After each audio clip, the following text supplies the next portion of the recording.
How's it going, guys?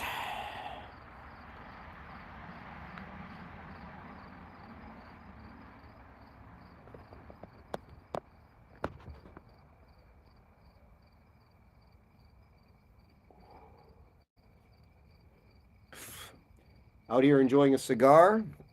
And as usual now with my cigars, I also have a nice live. So, YouTube live time. It's been a while since I did one.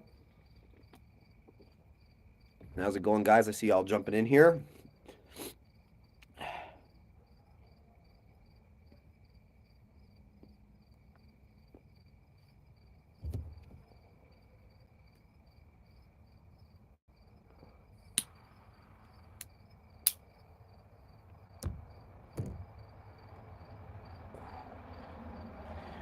So, Jeff asks, hi, Has, how do you maintain and clean the turf in your new facility?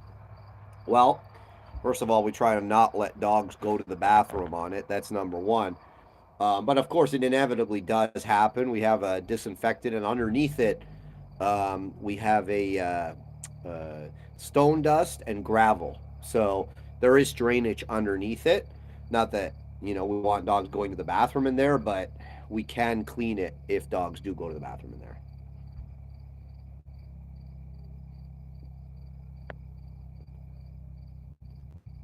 Yana says, I really like the podcast with Larry. I would love to see more in the future.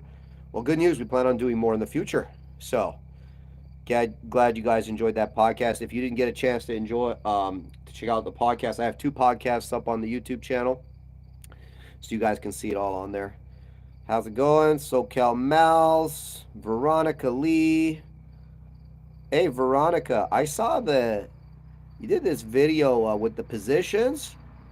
I actually, it's funny because I'm training with a friend of mine, and I'm showing him how to do the positions. And I said, check out this girl. This girl really nailed the power positions. Like, she really, really nailed the power position. So I actually showed him your video because he's got a Mali too. And so I showed him your video because I think you really, really perfectly nailed those positions for the most part. Like, it was very clean work. So good job on that. And I see you doing stuff with your dog, Veronica. Good stuff. Impressive stuff.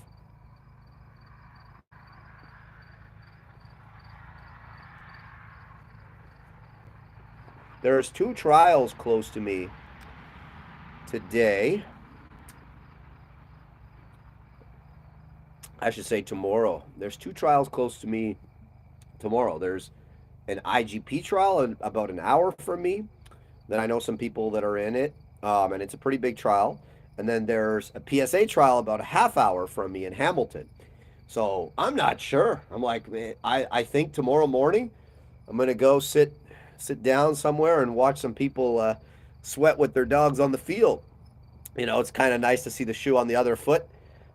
Just sit back, enjoy, no pressure, just watch the fun.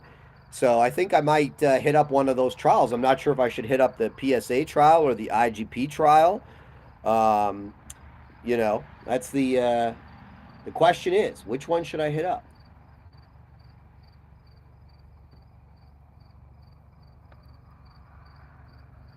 Quick Curson. Kids and family watch your content, potty mouth. Why are you watching it if you don't like the words I use?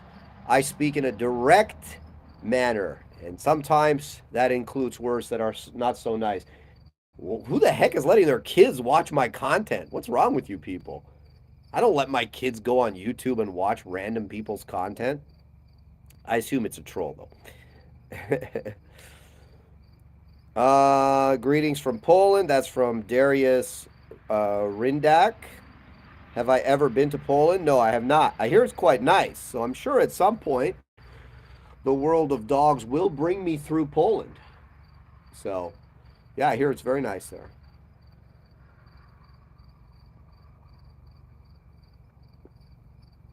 Have I ever done any work with a dogo? If so, how was it? I've trained so many dogos. I, there's really no breed you can name unless it's like the weirdest, like off breed that you could imagine that I haven't had some training some training experience with. Like it's, a lot of obedience training, behavior mod. I think I actually, yeah, I did do protection with one dogo. Like it's all the same. The presses, the dogos, the corsos, everybody's. It's funny. I posted that video of um, uh, of that pressa that I was doing a protection assessment on,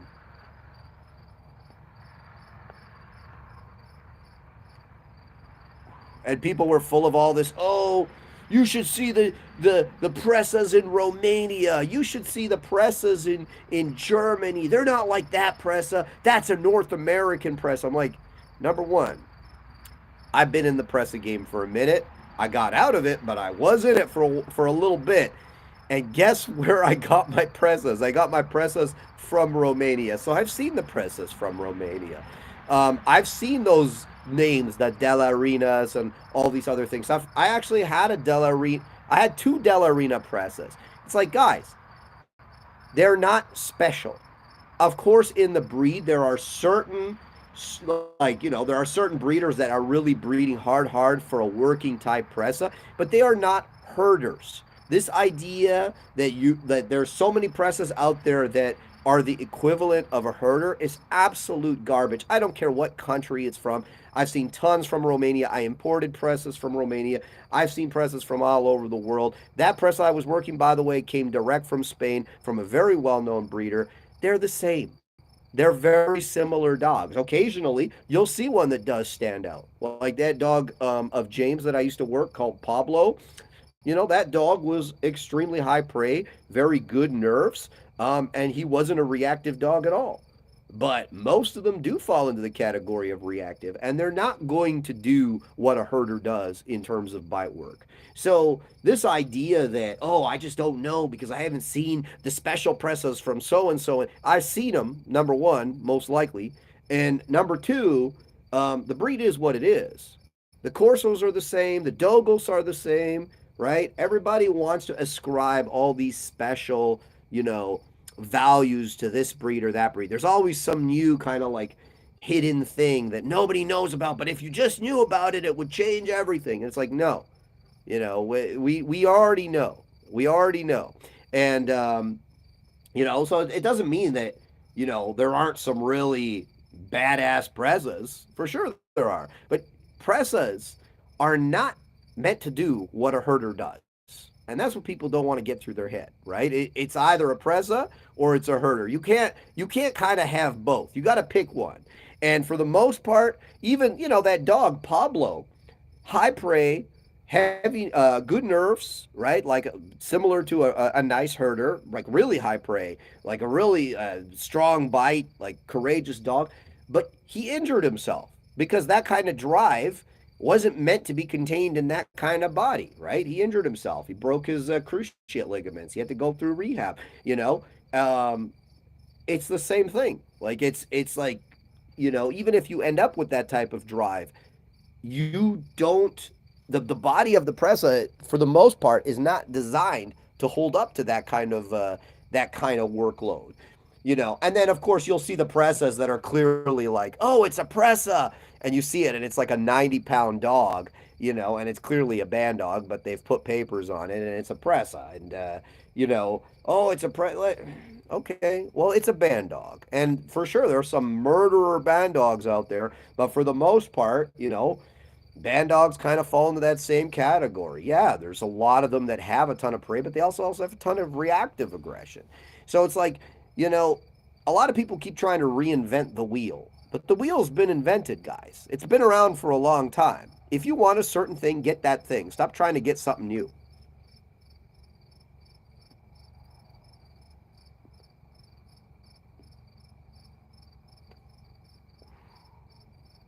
But I know, I just haven't seen that Presa. I haven't seen your special Presa. I see tons of presses here. I used to breed presses, but I see tons of presses here. There's a reason I left the breed as a breeder, right? That's somebody else's hill to climb. There's some people out there they have good success, with the breed. But for me, it's the juice ain't worth the squeeze. Now I'll tell you this: I read, or recently I was watching a documentary on Spanish war dogs. So the Spanish conquistadors back in the 16 and I think it was the 1600s or the 1500s when they came over and they started conquering and colonizing Central America, Mexico, and I think even the southern United States. They used war dogs, and these war dogs, I mean, they were very large. Based on the pictures, they were kind of like they weren't 100% like Molliser, and they certainly weren't 100% herding dog. They kind of actually looked like a combination of both, judging by the pictures. Like the dogs looked like they had some coat. They had definitely a longer jaw. Looked like they had cropped ears, maybe. And these dogs, like there were some individual dogs that were described, and these dogs were dogs that would literally kill men. They used them with great effectiveness. They used them in packs and they used them singularly, both to hunt down and kill parties of Native Americans. And also, they used them in actual set battles with the various Native American civilizations that they fought against when they came over to Central and South America. So, or sorry, I should say Central America and Mexico. So they use these dogs, and there is documented accounts of how they use these dogs. These dogs seem like, just based on the accounts, like they were probably approximately between 100 to 150 160 pounds, so they were bigger dogs. They definitely had some drive, and they must have had some health, because there was definitely no veterinary care in those days. So it's interesting. I mean, those are the type of dogs that, of a bygone era. Do we need dogs like that? Like, if I don't know how many of you have actually met a Presa or dealt with a Presa, even the ones that are soft, even the ones that aren't, let's say, as drivey as a herder. Have you ever felt the physical strength of a Presa, the density of a Presa, the like even when they just playfully put your arm in their mouth? Have you felt the power of the jaws? This is an animal that, if it was so inclined, could kill a human being, right? So it's no joke, and the question is, of course, do we need dogs like that anymore? Could most people handle dogs like that anymore? If it was like, an animal with the body of a Presa, but the mindset of a really strong, herder or something like that, that's not safe. The majority of people, someone's going to get killed. You know what I mean? So you have to understand, like, we want to get those dogs of old back. Those dogs of old were from a bygone era for a reason. Maybe we don't have the era anymore for those types of dogs. It would be an interesting project, though. Um, it would be an interesting project to like bring back those war dogs. To try and recreate the Spanish war dogs, or even other. The Romans had war dogs, right? Um, there were a variety of civilizations that did have and used war dogs to great effect. Dogs that would actually fight armed men in battle and often kill them. So, but that's not a normal kind of dog. That's not the dog that your average person on here could handle, or your average person could handle. Period.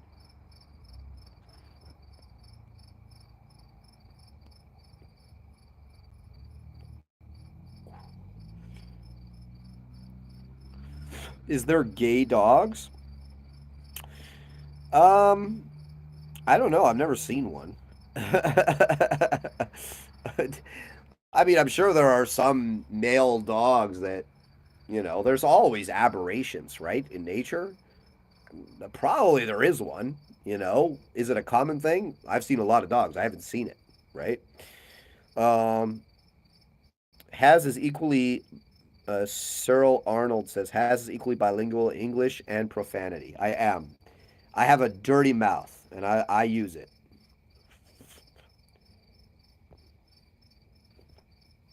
I tried to eliminate cursing from my vocabulary a couple of times, but I find that I really like it.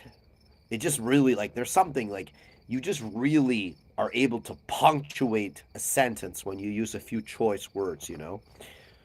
Help, my 10-month-old Czechoslovakian black male German Shepherd. Um, he's very attached to me and attempts to block my 4-year-old fee. I don't know. I didn't see the rest of that. Does my Malinois need to heal perfectly? He is not in any competition. We enjoy walking. If you enjoy it, don't worry about it. What type of work do you suggest for a Presa Canario?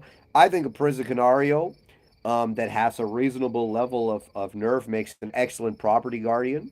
You have a nice fenced property. Put the Preza out there. He'll be a great guardian dog. He'll guard your property. He'll probably guard you. But it's not going to be like the pretty type of bite work that you see a herder do with the clean gripping behavior and so on and so forth. But it doesn't need to be, right? It's a Preza. Why did I quit breeding Presa Canarios? It's too much inconsistency with the health, too much inconsistency with the working quality, and I'm in the business of training and selling dogs. A lot of the time, when you would train a male up, by the time he's 1 year old, he wouldn't transfer to a new handler very well, and they often would have, like, if they were strong dogs, they would have stability issues, like they would test the handler, and in some cases they could become dangerous with a handler that didn't race them from puppy and that didn't have a strong kind of mentality with them. That's if the dog was like able to do any kind of work. Then if the dog wasn't able to do any kind of work, well, then it's just a big giant suck, and it really can't do anything. So it's like, you know, it was hard to find that balance.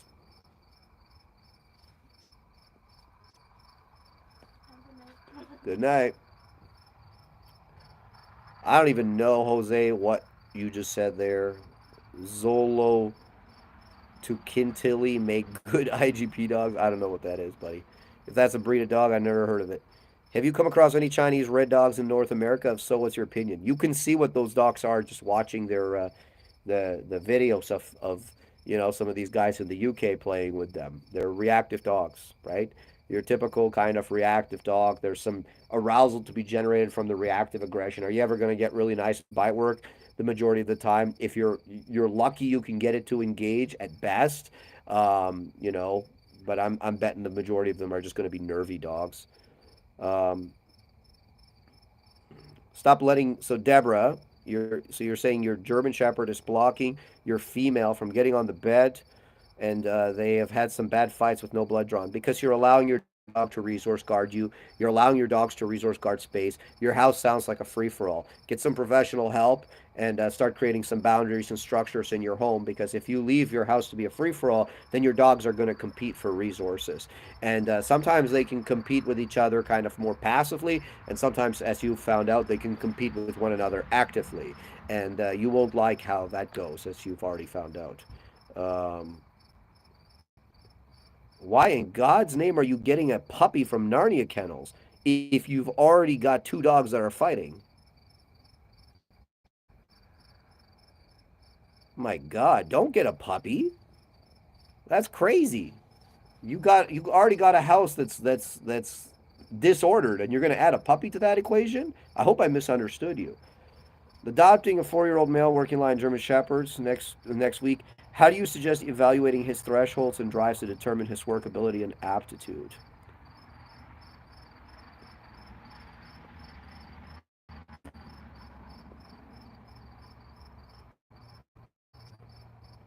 Well, the dog's in front of you, so the first thing you can judge is the nervous system of the dog. You know, walk the dog around, see what he's like. Is he sketchy? Is he nervous? Is he reasonably confident in the environment? And then the next thing you can do is kick some prey around, see what his response is to that prey. Is it easy to get him interested? Is it not?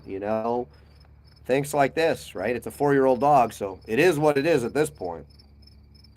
I recently went to a protection dog seminar, and in 5 sessions, the decoys were able to progress my dog's bite work more than in the previous 8 months with a regular trainer. Time for a new trainer?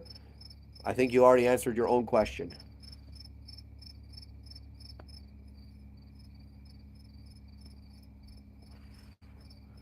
Not many people can handle 30, 60-pound Molliserves with Terrier Drive without the dog killing someone.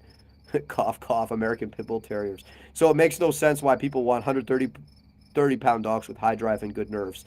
You're right. Like, I think one of the saving graces for the Presa is that most of them, are nervy. Most of them don't have a lot of drive. It's probably the only thing that stopped the breed from getting banned, to be honest with you. Because if they had drive and they had the nervous system to back it up, man, there'd be a lot of dead dogs out there. There'd be a lot of dead people and dead dogs. And there's already been some.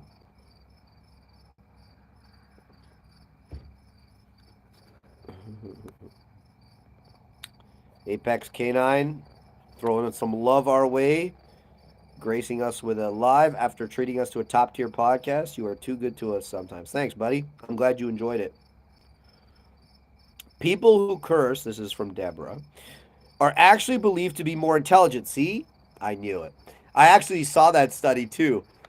You know, I don't know that it's a sign of intelligence because I've seen a lot of really dumb people use maybe not so nice words on a regular basis, but I don't know. It's part of my vocabulary. It's hard to cut something out, and to be honest, I don't have a big will to cut those things out because sometimes, like I said, a few pointed words really drives that point across.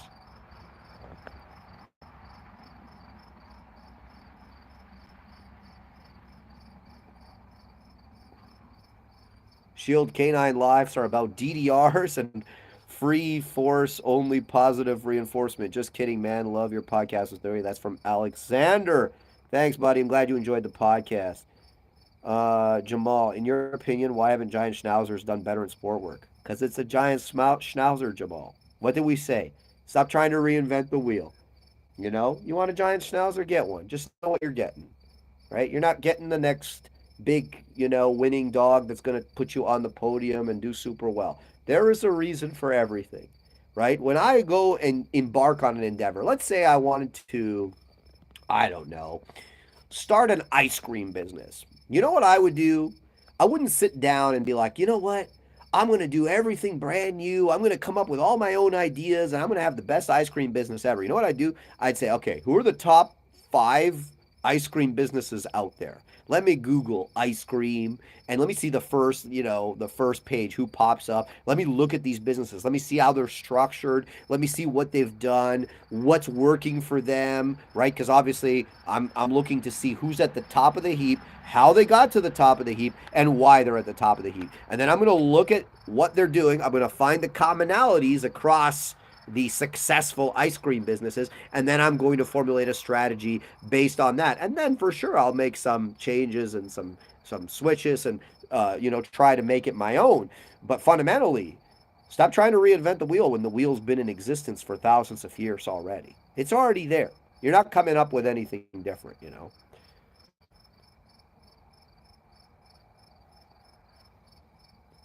How could I get my new male puppy, German Shepherd, to like me as opposed to being in love with my wife? My dog, Gage, loves my kids.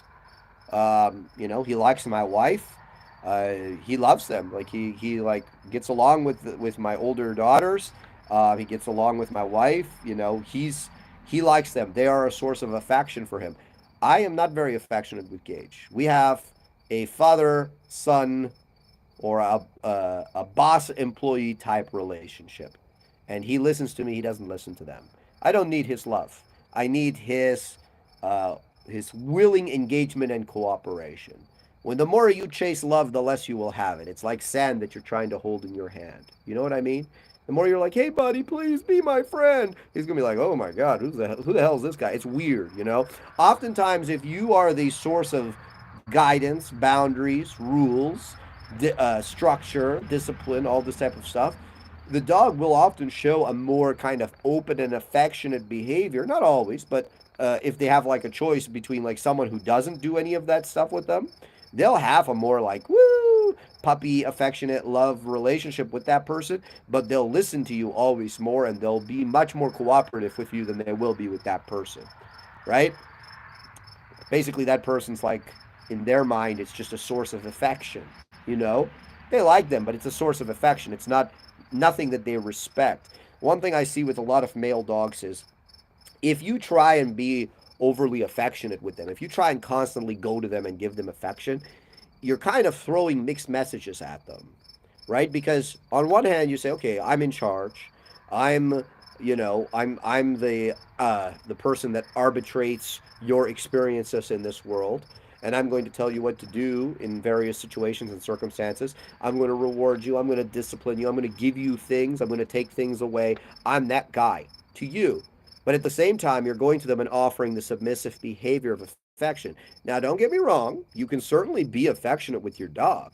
You could say, hey, buddy, come here. You can give him a few pets and so on and so forth. But if you're chasing him like a lovesick, boy on prom night going after his only chance to get laid, the dog will not like that. And it's going to create actually a relationship problem. You know how many dogs I've seen that have handler problems based exclusively on the handler just chasing them around constantly and trying to force affection upon the dog, right? Remember, they are not humans. They don't perceive affection in the same way that we as human beings perceive affection.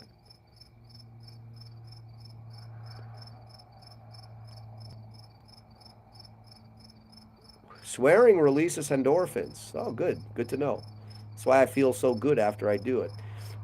What's your opinion on Catahoula?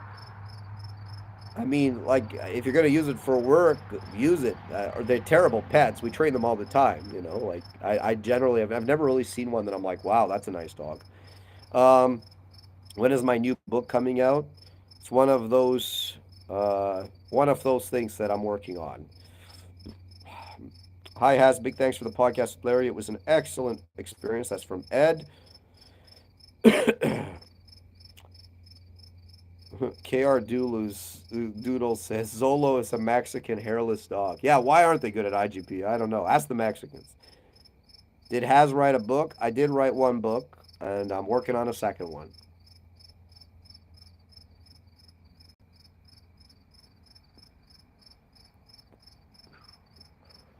Oh, you're getting a pup from Narnia Kennels and just wanted your thoughts on Narnia. Okay, so I did confuse you. I'm sorry about that, E. Yeah, no, it's Robin's a nice lady. I've trained with her a few times. She has some nice dogs. It really depends on what breeding you're getting. I always say it's not about the breeder; it's about the breeding that you're getting and what you want to do with the dog, right? I actually bought a breeding female. I bought a nice long coat female from Robin recently, and I bought her for breeding. So, she technically carries the kennel name Narnia, and I just added her to my breeding program. So, I'll do an intro video on her later.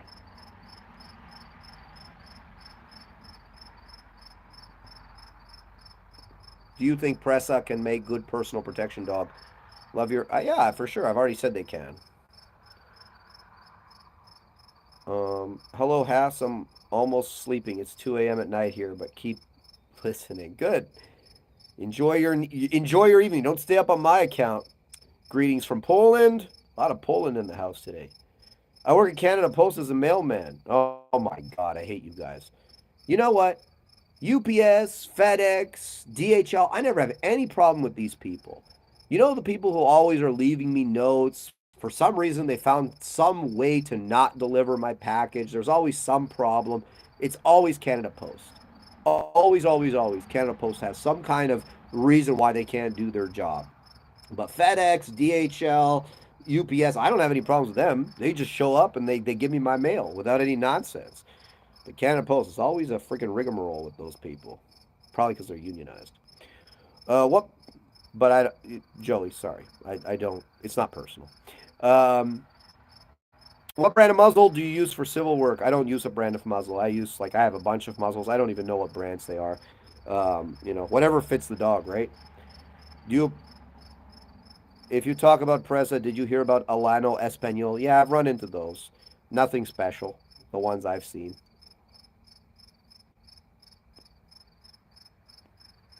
Which dog breed has been the best fit for protection work from your experience? If you want a nice all-arounder, the German Shepherd is bar none the best dog. If you want something specific like a dog to guard a property, then you can use a livestock guardian. You can use a Molliser. If you want a dog for apprehension or sport work, Malinois are very good as well. It really depends what you want to do. What time does the ice cream shop open at? That's from Emmett. Funny guy. Hi, Has. Can you use the prong collar to increase aggression? Yes, you can, if you know what you're doing. That's from Trin. Javin says, hey, Has, love the channel. Any two-dog play tips?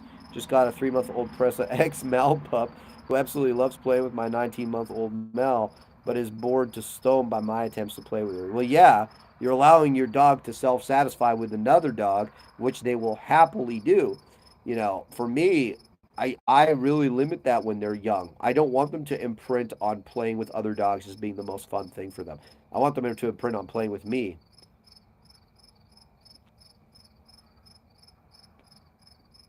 For my puppies, I'm the only game in town. What is the second book about? That's from Jana. The second book is going to be called The Book of Bite Work, and it's going to be about protection training. Um, how can I teach my puppy to leave things alone by default? My goal is to be able to let him free roam the house. Greetings from the Philippines. You must follow a structured program to introduce your dog to the home and manage your dog heavily in the beginning and then progressively give them freedom. At that point, some dogs are able to take that freedom very quickly. Some dogs, it takes months and months and months before you can get to the point where you trust them loose in the house. Pennsylvania here. Cool, cool. Alexander says, how's Macy boy? Are we going to see him soon on YouTube? Yes, you will see him soon on YouTube. He is in good health. Is Dogo Argentino more intense than Presa Canario? Bruh, they're the same, okay? You'll see some more intense Dogos, some more intense Prezas. It's all the same. Thoughts on Dogtra products versus e-collar technologies? Dogtra, probably a bit of a better product, terrible customer service. E-collar technology, not as good product, but fantastic customer service. Local police here use a Dachi that seems to always be in the news doing amazing things. Why don't more forces in Ontario use them? Because most Dutchies are a giant pain in the ass, and they're just as dangerous to the handler and his partners as they are to the freaking criminals. That's why. And it's hard to also find good Dutchies that even have the nerves and the hunt and the drive to do that work, especially if we're talking about North America.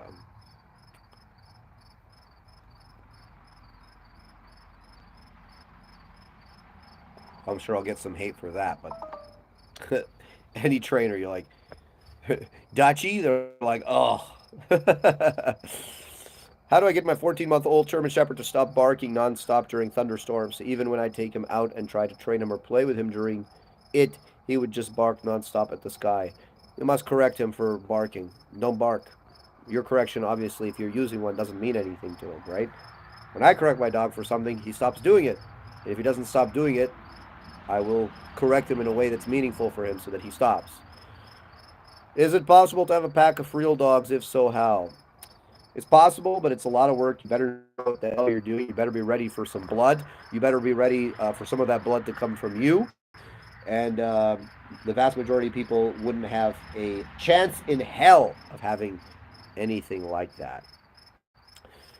Why you use electric for Mesa's grips? What was his natural behavior? His natural behavior was a half a grip and shaking the shit out of it and hunting in the suit for like places where he thinks he can make an impact on the decoy. You see actually a lot of KMPV dogs do that. A lot of them don't have like the cleanest gripping behavior. They grip and they're committed, but there's a lot of shaking and grabbing pieces of the suit and doing a lot of this. We want more of a clean recount or regrip. Can we pre-order the book to give you some extra cash? That's from Soulstar towards his publishing. No, no, I won't get myself tied to a timeline with that book. Books for me are like when I'm feeling it, I write. When I'm not feeling, I don't write. I don't follow a timeline with that kind of stuff. Mark says, "Hey, as elite member, what's the best way for me to train my dog to bark like you guys do for IGP? Is it possible at 6 months?" No, you're not going to make a nice bark and hold it 6 months. My puppy right now that I'm training is like 7 months old, and she's just learning like how to make a few barks. But fundamentally, I do it all with food, and I just teach the dog to find a rhythm. And once the dog has a rhythm and is successful in that rhythm, and I like the way the barking is, I'll reinforce it and reward it. You really have to have a feel for it. Um, if you take my secret sauce course, you'll kind of see me do it a fair bit. CR4X Dog says, hope one day to have you here in Poland for a seminar. Keep it real, Has. I get so much from you. Thanks once more. Appreciate it, buddy. I found that trainers like you and Larry are people we need more in all fields of society. You guys are no sheep. This is from KVDH. Are critical and independent thinkers. So weird how you can see the difference in training. Yeah, well, you have to be a critical thinker if you're training dogs. Dogs don't participate in make believe. That's the problem, right? So if you're somebody that's prone to make believe, you're not going to be a very good dog trainer.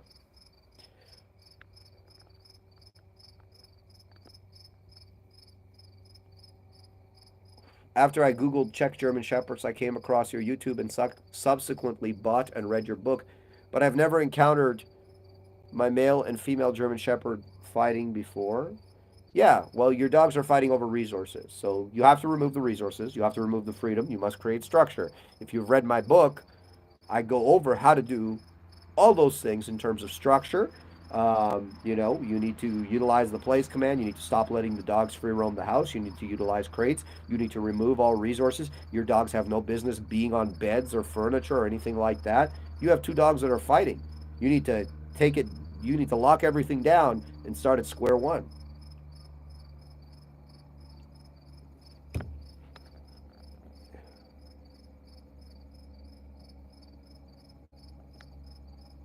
Anthony asked me, when am I going to do another bitch walk? Man, I liked my bitch walks. When I have a whole bunch more bitches. I moved all my bitches out, right? I retired pretty much all of them and sold them all, gave them all to pet homes, right? Sold them. I gave them for like $1,000, $2,000 to pet homes, for the most part. So I'm in the process of acquiring some more breeding females. Like I said, I'm completely revamping my breeding program, and I'm excited to see where it goes. Aussie dogs, canine behavior modification. Oh yeah, big pack is lots of work. Yep. The Gaffney man, I loved hearing you and Larry talking about the correct use of punishment. It's so refreshing. Would you please talk a bit more about what a fair and effective punishment is? Yeah, a fair and effective punishment. It's there's no such thing as a fair punishment. Punishment is a punishment, right? It's fair if you're applying it to a behavioral contingency that obviously is unhealthy, unproductive, undesirable, or unsafe. All right. Like if I was to say, well, I'm going to punish my dog every time he looks at the sky. Well, that wouldn't make much sense. But other than that, like, yeah, when the dog is offering a behavior that fits any of those previous things that I just said, unhealthy, unsafe, unproductive, undesirable, that's when you utilize punishment. And that's not me coming up with that. That's the behavioral science, right? Punishment can be in the form of positive punishment or negative punishment if you want to go by the stringent rules of operant conditioning, which, by the way, is a very myopic way of looking at dog behavior. It doesn't take into account all the variables at play. But fundamentally, when you're positively punishing a dog, what most people do, and what Larry was talking about, and I've said the same thing many times, is what most people do is, let's say their dog's reactive. All they do is they basically, they'll do something. They'll give the dog a check on the leash. They'll give the dog an e-collar correction. You know, they'll say no to the dog and swat him on the nose. Whatever it is they do, right? Most people, all they're doing is they're just stopping the behavior for a moment. They're not actually punishing the behavior. And what they're doing is they're applying pressure to the dog. And what the dog does is he either stops the behavior, but usually what you'll see is he offers an alternative behavior, right? So he'll stop and stare, right? Or he'll stop and look at the handler, or he'll stop and like sit, or stop and lie down. And all you're doing is you're not actually punishing that behavior, which is why the dog constantly re-engages in the behavior. You're just negatively reinforcing an alternate behavior. You're falling into the positive only training trap, actually, which is, instead of doing that behavior, let me incentivize you to do this behavior. Therefore, the idea with the positive only training, right, is, oh, if your dog's reactive, motivate him to sit and look at you instead of the object of his reactivity, and then he'll always make that decision instead of being reactive.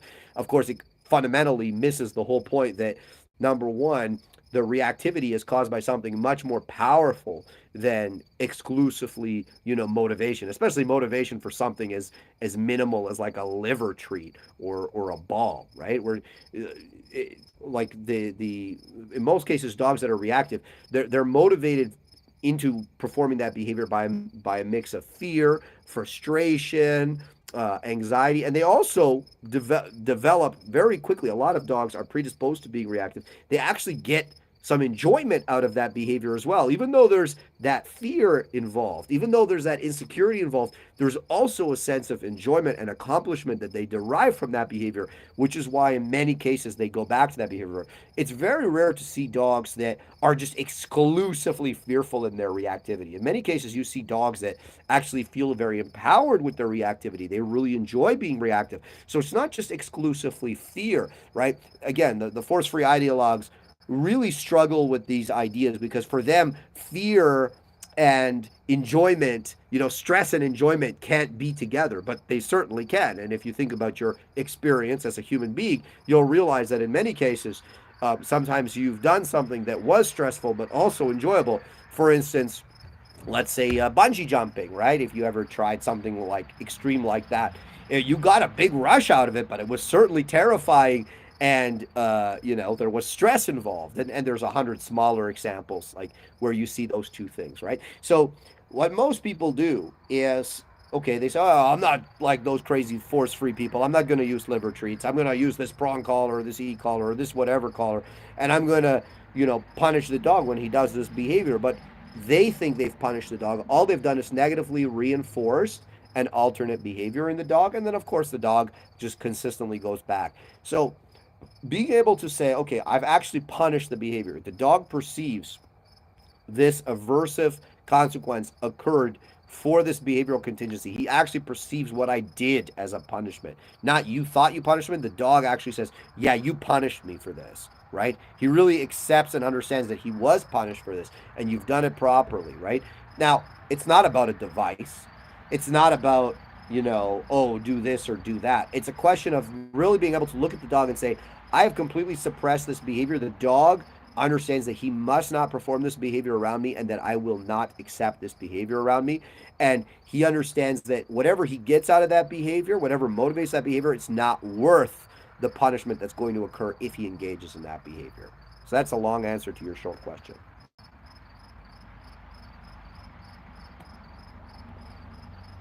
Have I gotten any dogs from Logan House since Danger? No, I haven't. This is from Joey Kraus. I was watching old videos of you and Onyx. It seems like you guys had a great connection. What is the difference between him and Gage in IGP? Onyx's heel was insane.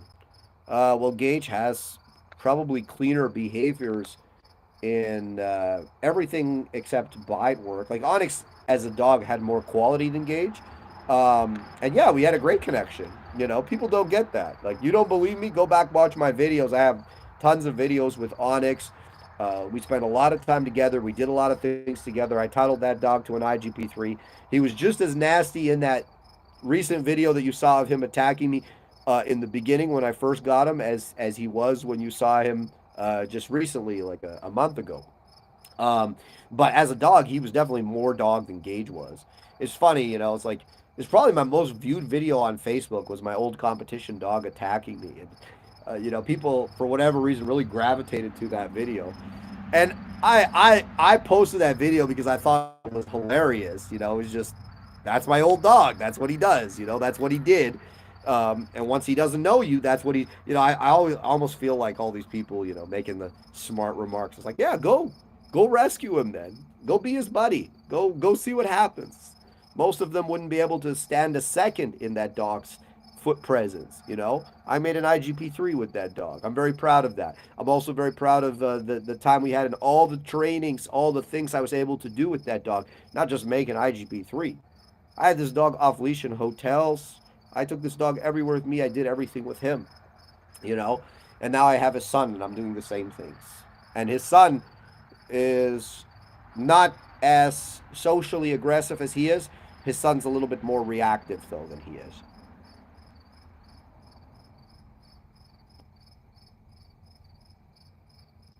Sounds good. Dog training is an art, and you can't rush art. That's very true, Soulstar. Akil says tips for letting my reactive dog off lead after they ban e-collars where I live. Should I not let him off after the ban? I use it for when dogs run over to us while he's off. Bro, if you want to drive without insurance, go for it. My advice, find a collar cover and use it, you know? It's like anything else, right? Like I know in Germany they're going to give you jail time if you use an e-collar, but I think most places it's just like they'll give you a fine if they catch you using it, but like how are they going to catch you, you know? Can an antisocial German Shepherd have a hard time adapting to a new handler as a good Presa Canario? Much faster to adapt, you know? Tend to be a lot less handler issues as well. Give me a German Shepherd any day of the week. Um,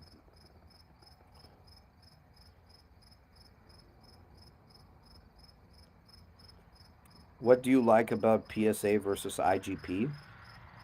It's just different, you know. I appreciate a little different. Everybody likes a little variety in his or her life, I would assume. I whisper, help me, and my GSD Tatanka barks like crazy. That's funny. Deborah says, I have one of those e-collars. Should I use it on the 10-month-old German Shepherd since he usually do not use, do not, he's not autistic, Deborah.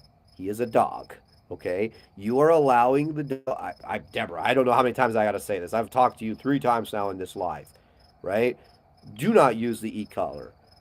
Pain is only going to make him want to fight more. Okay? That's not how you fix that problem. I told you 3 times how to fix that problem. Follow my instructions or don't. You know, but my suggestion, find a professional that can help you. Where can I buy my book? You can buy it on Amazon or on my website.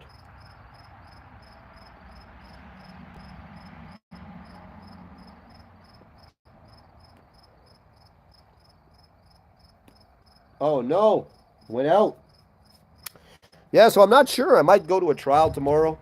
Sit down, have a stogie, watch some people sweat on the field, make or break out there.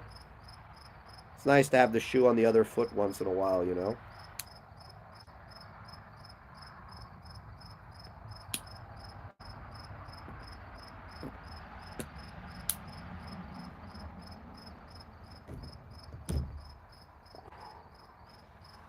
How's Kevin? Kevin is great. What are your thoughts on pulling grips? If you're going to do IGP, it's good. If not, there's no point.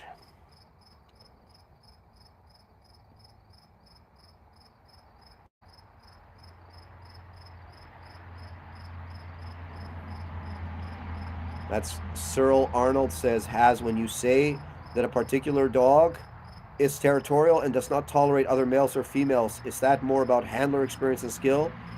When improved, that dog can be around those dogs. Listen, if you've got a male dog already, don't add another male unless you know what you're doing. If you've got a female dog already, don't add another female. And I'm talking about strong working type dogs, right? I don't care if you think you're good or not. I have one male that lives in my house. I'm not bringing 2 males in my house, right? Like life's too short. I don't have time for that. You know what I mean? Like the level of like it's not fun, right? Any cool factor that you get from having like, a bunch of dogs running together is outweighed by the work for me, right? Like, I mean, maybe it's because I work with dogs all day, every day. For me, I'm not looking for extra work at home. Male and female go together, male and male don't, female and female don't. It's about strong A type, working type dogs, that have a strong character. Yeah, you can put a bunch of soft dogs together, it doesn't matter, you know, but you want to get some strong A type personalities together, you're going to get what A type personalities do, right? If they're the same sex.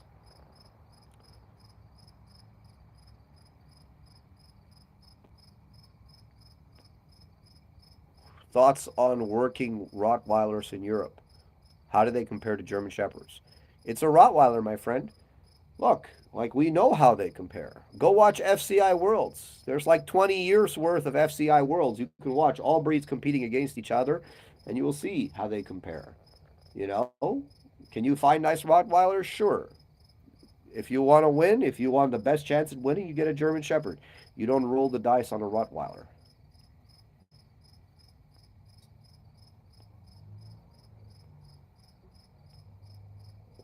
Current board and train client Rosie High has sometimes while playing tug or rough play. My dog gets overexcited and comes up on my leg, holds on with her front paws. Is this dominance? No, it's possession. She's enjoying the game and she's deciding to use more than her mouth in the game. She's using her paws too. There's nothing wrong with making a ton of drive and desire in the game as long as you can stop the game anytime you want.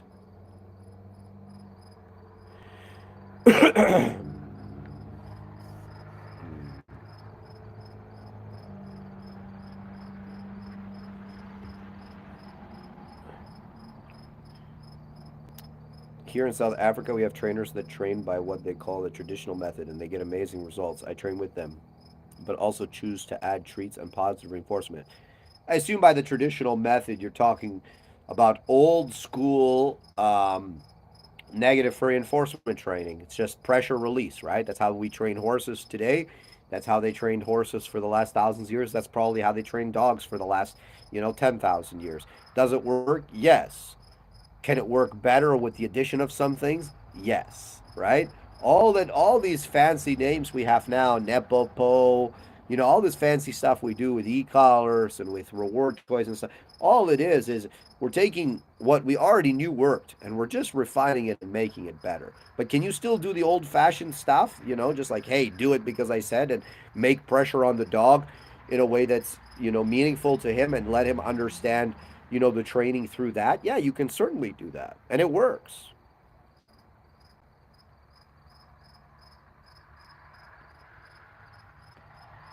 I'm not getting into the specifics of punishment, guys. I'm not. It's just a disaster waiting to happen, you know, because people think about punishment in terms of tools. It's a feel. You have to know what you're seeing. You have to know if the dog in front of you is suppressed, is truly perceiving that he was punished for that specific behavior. It's timing. There's no magic involved. I'm not going to be able to tell you on a live how to punish your dog. I'm sorry. Anthony asks, I noticed how you and Larry talk about how you guys have short, productive training sessions. How long is your average training session with a client dog? Client dogs are different because I'm I'm making functional obedience with those dogs. So usually it's about a 20-minute session with a client dog, like if it's a board and train. But my personal dogs, because I'm doing a ton of for me, functional training is just life. It's not something that I spend extra time in the day to teach for my personal dogs. I'm just doing competition training. So my average session with competition training is about 10 minutes, maybe even less usually.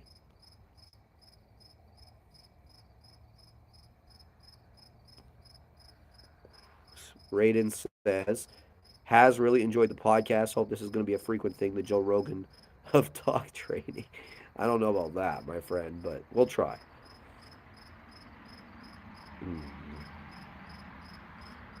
Will you go back again to selling puppies in 2 or 3 years? Yeah, yeah, we'll sell puppies sooner than 2 or 3 years. You know, hopefully early next year we'll have some puppies.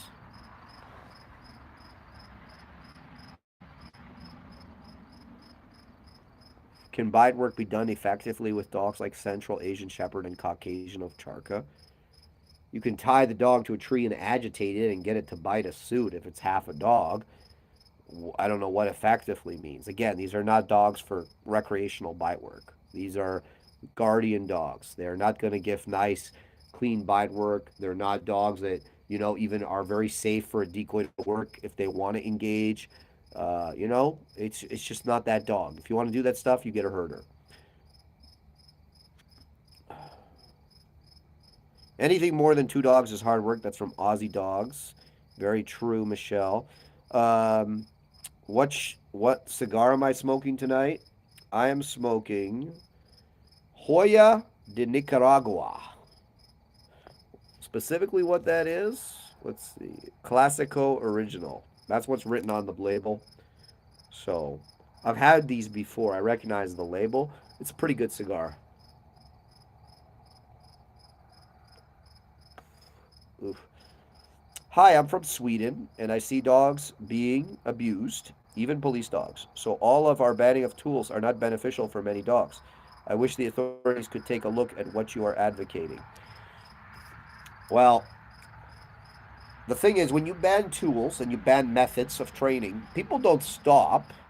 What they do is they go underground. Underground is never good for anything. The best place for everything is in the light so everyone can see and everyone can understand. That's number one. Number two, when you ban tools, so let's say, okay, no more e-collar. Do you think people will stop making pressure on the dog to, let's say, make an out or make the dog come when they're called? I'm going to go back to an old school story. This is what they used to do back in like the 60s and 70s when they would train hunting dogs before the regular advent of the e-collar. I'll talk about this for a second so you can understand. So back in the day, they would train dogs with long lines and they would teach the dog to come when he was called. And they would use pressure. If he didn't come, they would, correct him and make him come on the line. But at some point, of course, the line must come off the dog. If you want to hunt freely with the dog, you must have a dog, who's just off leash with you, so you can manage your gun and you can worry about shooting the birds, and then the dog can work around you and either help you pointing birds or retrieving birds or whatever it is you're doing with that dog, right? So what they would do is they had a method for dogs that were difficult with the recall command, and they called it swatting. Okay, basically, someone would load a bunch of very small bird shot into a shotgun, and they would take these dogs that didn't want to come when they were called, and they would take them out in the field, and they would call the dog. And if the dog refused a recall, the person with the shotgun would shoot the dog in the ass with the bird shot. And of course, if there's enough of a distance, right, the bird shot's going to hurt a lot, but it's not actually going to, kill the dog. I'm sure many dogs were injured while they did this type of stuff, and I'm sure some of them did die. But this is an example of things people resorted to before the advent of modern technology that really made pressure devices that were extremely humane, right? Like you cannot not use pressure in dog training and get real results that work in the real world, right? You cannot stop undesirable behaviors without pressure. You cannot create reliable behaviors under a system where there's real competing motivators with any type of reliability with a wide variety of dogs. Yes, there's always a few exceptions, right? Unless you're using pressure. There must be pressure. And what we are allowed now with modern technology and modern sciences, we have the ability to make very humane pressure devices. Devices like e-collars and prong collars. They're very safe. They're very humane. When used properly, they make a ton of sense for the dog. But before this, people used to do very, very crude things, right? Like I can't tell you how many times you hear of and you see the handler in Europe in the place where the e-collar and the prong collar are banned.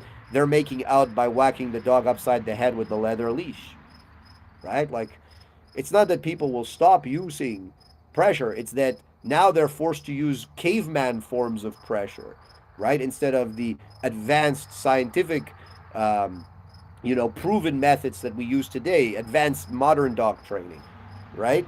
That's the reality. So, unfortunately, the dogs are the only ones that lost with these bans.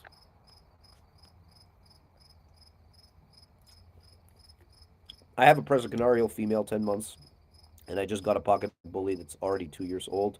Already potty trained. Am I putting myself in too deep? I don't know, Gino. You know you better than me, buddy.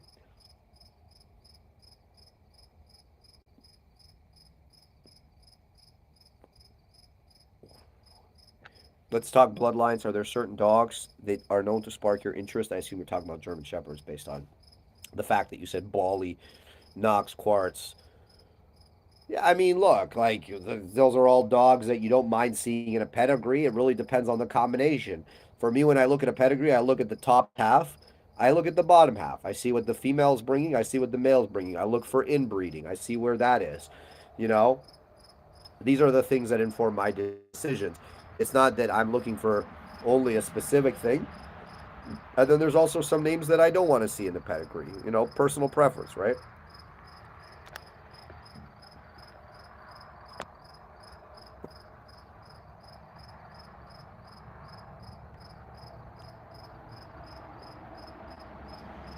Can you explain how does doing boogeyman drills not create a nervy, sketchy dog that thinks using aggression makes everything go away? Because the presupposition is that you have the control on your dog that you can tell him not to do something, right? Just because I did boogeymans with a dog doesn't mean that I can't also say to that dog, there's a time and a place for this, right? Like, if I tell you it's okay to do this, then you can do it. A boogeyman is not something that, like, you're teaching the dog to just go off on everything and anybody, right? It's a very specific scenario with, a very clear, you know, threat in a very clear context, right? Dogs know context. If you're creating the correct context for your protection work, then you don't have a dog that just indiscriminately decides that it's going to do protection anywhere and everywhere. And if you do, then I would suppose that you have a control problem and you have no business doing protection work in the first place.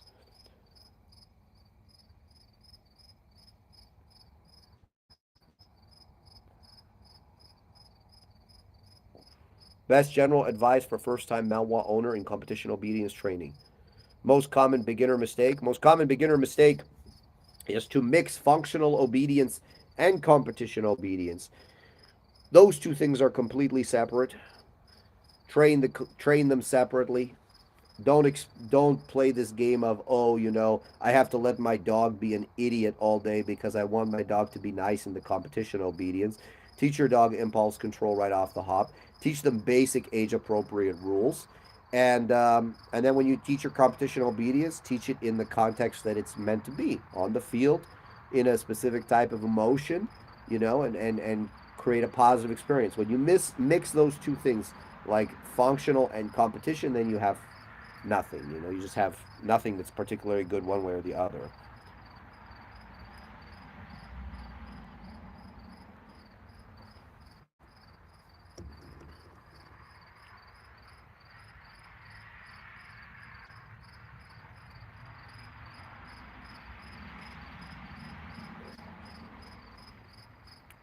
How do I train a faster sit? My dog is reliable in everything else, heel down, stay, but likes to hover when sitting, only sitting.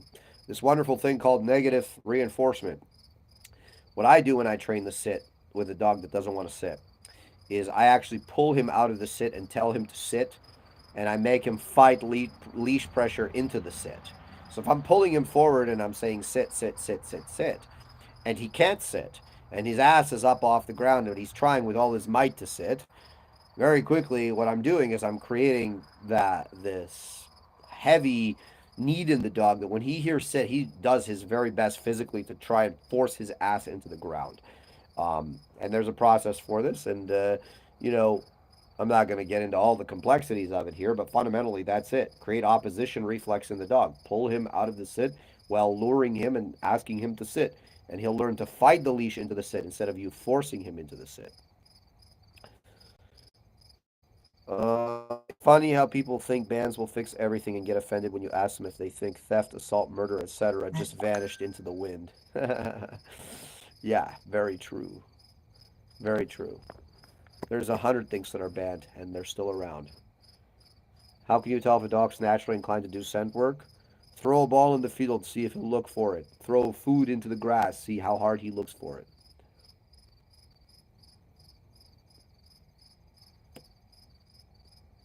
Can a dog be socially aggressive towards people only and not socially aggressive towards dogs? Generally not. Dogs can be reactive towards people and not reactive towards other dogs. Social aggression, I find, is a general state of mind. A dog that has true social aggression, which is, by the way, rare, will tend to exhibit that behavior with other dogs, especially same sex. Familiar with Falones Kennel or Dundee Falones? No, I'm not.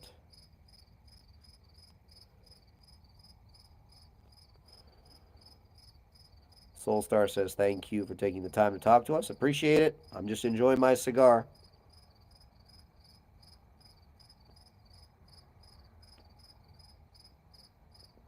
How far back in the bloodline is important? I mean, the most important is the first three generations.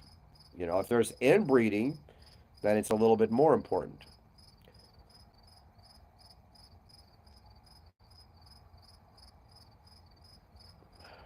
What Malinois lines do you like? I like Belgian ring lines for the most part. I think those dogs are probably the most solid Malinois I've seen that have the qualities that I like in dogs. There are some nice IGP lines out of Czech and Germany as well, but I think the ring lines are the best.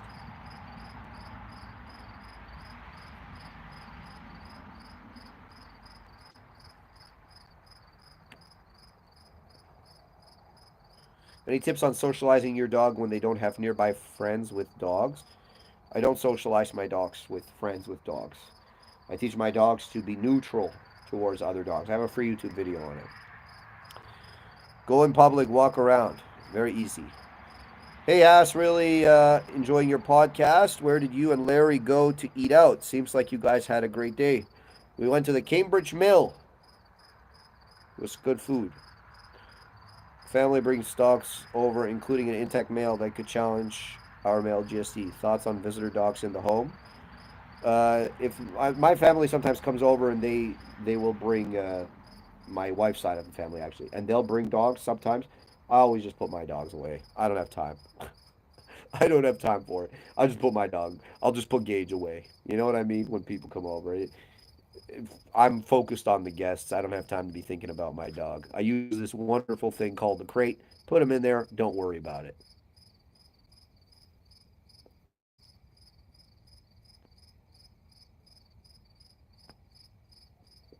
Did I end up learning something new from Larry? I learned about something. I'm going to try it. If it works, you know, then I'll give him the full credit for it. So we'll see. We'll see. We'll see. We'll see.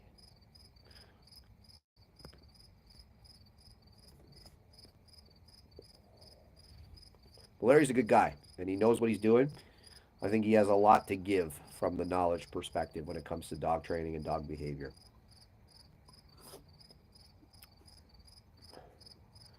Does Gage stay out at night? Yeah, Gage is loose in my house all day, every day.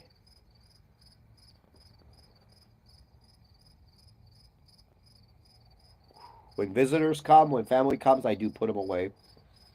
Again, I just don't want to be bothered. Screaming kids running around. You know, my in-laws' puppies come running around. My in-laws' lab puppy running around. I'm like, no. Nope.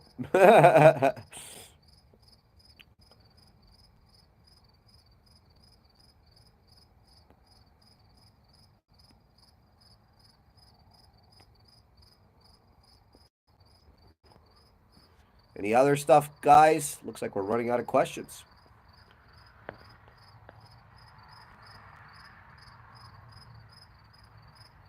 Wow. I'm usually behind. I usually do not finish all the questions. How long does it take for the process of crate trading? A few days. That's all it takes. Whether it's with an older dog or a younger dog.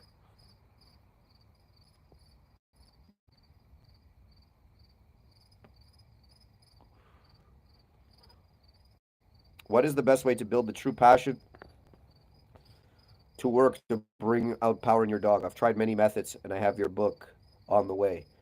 Well, Cedric, I have this wonderful course called The Secret Sauce where I show you guys how I make my dogs active in the obedience and I make that power for the competition training. So you can see it there. Anthony, you're a funny guy. What's your favorite ice cream to order? You guys are too much. If your dog is well behaved and earned the right for freedom, is there still a benefit to crating at night? Not really. New trainer course? Yeah, it's on the way. It's in the works. I shouldn't have even mentioned it. I forgot how long things take around here. Best advice for understanding how a dog views you as a handler? Well, it depends on the dog's predisposition. Some dogs are very forgiving. Some dogs are very user friendly. Some dogs you can make every mistake in the book with and they're still going to do pretty good. And some dogs leave you zero room for error and they will eat you if you screw up. So, you know, better know what kind of dog you've got. And you better be on your P's and Q's if it's one of the other ones. Ever trained a Borbal? I've trained quite a few.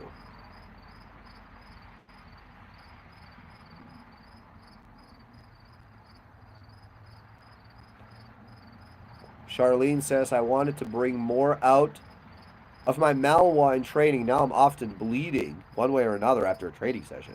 Power versus politeness. Both. My dog doesn't bite me into training. He tried a few times here and there, but always something bad happened when he did it. Your dog can be powerful without being an asshole to you, right? A lot of people don't get that. Oh, I have to let him just be a jerk off. My dog ever bites my hand instead of the tug or, takes a cheap shot at me, you best believe something he doesn't like is going to happen to him. Something's pretty significant. And believe me, he's tried, especially as he's growing up. He'll probably do it again. And he'll get it again, too, if he does it, right? That's how you have all that power, but the power is contained and channelable instead of just a dog being crazy, right? What would you do for a Mal that always targets the fingers when she sees them in a sleeve? Well, this comes from a dog not being properly developed in bite work, taking off the back tie too soon, and taught poor targeting behavior. I put that dog back on the back tie, and I teach that dog never to bite the end of the sleeve. Very simple. How did I do at Nationals? Well, we came in sixth.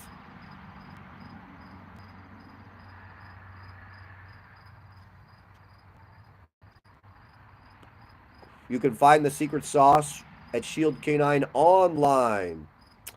How different are military dogs, special forces versus police dogs?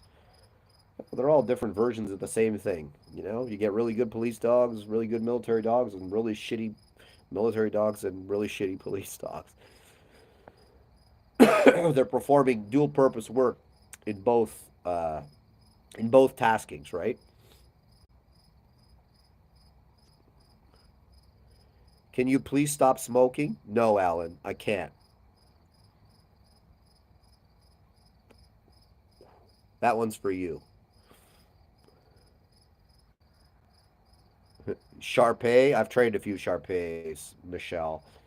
It's like a cross between a mule and a demon. I do not like training Sharpeis.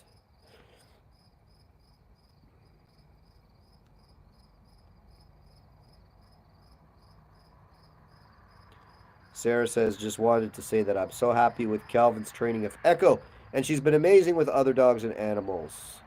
We now have 3 well trained German Shepherds. Awesome, Sarah. Happy for you. She was a bit nervous, but she did pull through. Looking forward to seeing more working with Doberman now that you're bringing some into your program. I've always worked with Doberman. This is the first one I actually happen to own, but we've always worked with them. He's pretty much like a lot of the other Dobermans, except he has a little bit more prey drive than the typical Dobermans that we'll see.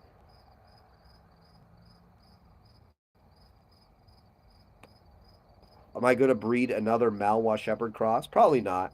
I might. I mean, you never know what the future holds. Why do Amazon reviews say your book is blacked out? I don't know anything about that, my friend.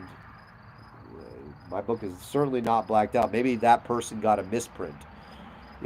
Amazon prints the book, so maybe for whatever reason that person's getting misprints. Got a misprint. I would. There's tons of people in there showing actual pages from the book. It's certainly not blacked out. Do I come across many dogs that redirect? Any advice to give people in those situations? Yeah, you got to make it terrible for the dog to redirect. Redirect happens often with young dogs. They're overexcited, they're frustrated, and that energy is going somewhere. And you'll see it. It's a genetic predisposition to some degree, and the dog will often kind of show a lot of like pre-redirection before they actually fully redirect.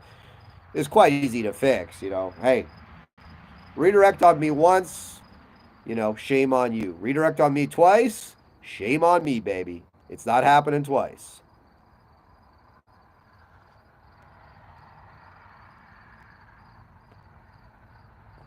Is a dog more susceptible to injury from a bad guy with a pushing grip? If your dog's engaged the bad guy, you've won. you know, Injury at that point completely depends on the type of person your dog is engaged. At the end of the day, if your dog is biting flesh and is committed, but he's engaged with somebody that isn't, you know, is willing to fight, then he's susceptible to injury, right? That's fundamentally it. What's my favorite cigar? I don't really have a favorite. I like them all. I just go to the humidor and I walk in there and I just pick all the ones that look good, bring them home. What's my favorite off breed? I don't know. I like a lot of dogs. You know, if it's a cute dog, if it's a good looking dog, I like it. If it has a nice personality, I like it. I don't have like one that I have to see a lot. You know,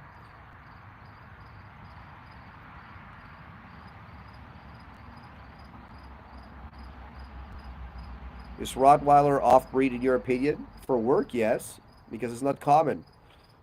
What kind of leashes do you see people use in Canada? Many kinds. There's no specific leash. Could I explain nervous system? Yeah, the system of the dog that how the dog, nerves. When we say nervous system, we're talking about the nerves, like the courage of the dog, the mental stability of the dog. How does he deal with environmental stimulation and social stimulation? If he has a strong nervous system, you'll see that not much phases him. If he has a weak nervous system, he will be extremely sensitive to environmental and social stimuli, right? Often adversely so. Michael Ellis says puppy testing is a crapshoot. How confident are you in puppy testing? Is it really that reliable? No, it's not that reliable. It is a crapshoot. But you can certainly see red flags. Like really bad stuff, you can see it.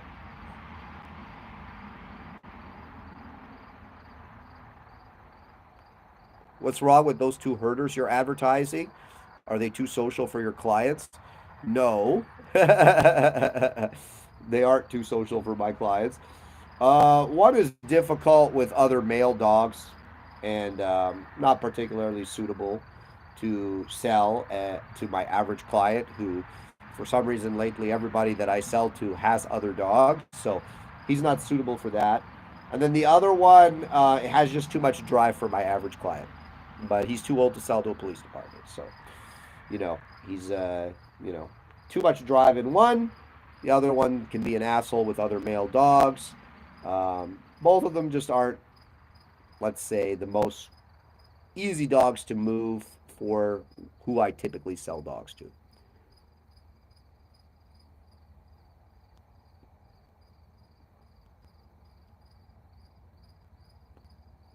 Any plans for Shield K9 World Tour? No, I have zero plans for that. Should I start tracking and when he learns it, good to start protection or teach both now? Teach all three: obedience, protection, tracking. Teach it all. Thanks, guys. Thanks. Push bite versus pull bite. You can watch my whole video on that if you want to see. Do I prefer social and stable dogs for IGP? Yes, I do. This is Gage will be my last antisocial dog. Nuances to growling. How do I know when growling isn't okay? When he looks you in the eyes and growls at you, it's not okay. All right, guys. I think my cigar is at an end. So this live is officially at an end. Awesome. Nice to talk to you guys. I'll see you at the next one. Enjoy your weekend.